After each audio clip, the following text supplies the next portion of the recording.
Good evening, everybody. So Andrew has requested a story about some baboons. So it's quite funny. I must say I wasn't present, but I wish I was, because there's nothing better than giving baboons a bit of a run for their money.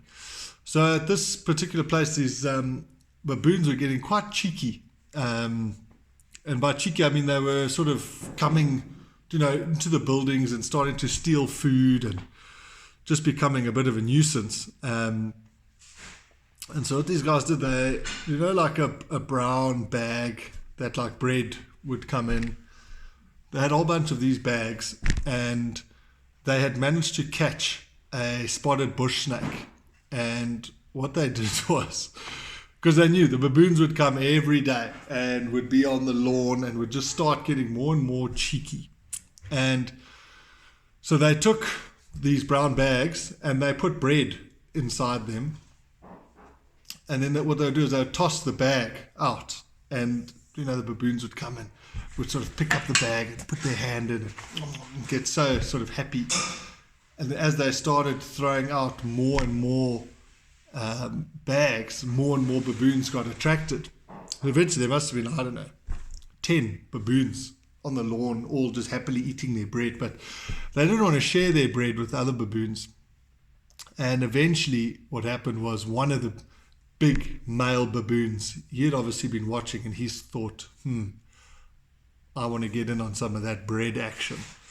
And so he came over and he actually went and chased the smaller baboons away and would snatch their bags out of their hands, and then he would eat the bread. And while the guys were watching this, they would keep tossing out more bags. And this flippin' baboon was almost staring at them, and he would come up, grab a bag, stick his hand in, just greedily eating it, but eyes fixed on them. And they knew the timing was perfect. So they had the bag with the spotted bush snake in it, and now they tossed that bag out.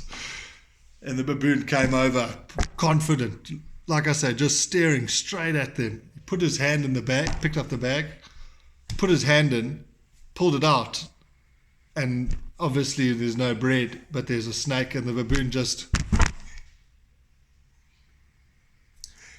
pretended to be dead. And the guy say he was lying there, he rolled onto his back and his hand was up like this with the spotted bush snake, because now he's not squeezing the snake, so the snake's just quite happy in his fingers.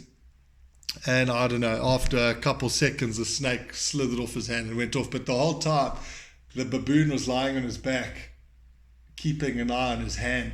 And as soon as the tail of the snake left his hand, the baboon jumped, and just ran away. I don't think they ever saw that baboon again. So that was the story that Andrew Dankwitz asked for. There you go, Andrew. I hope you enjoyed it, my pal.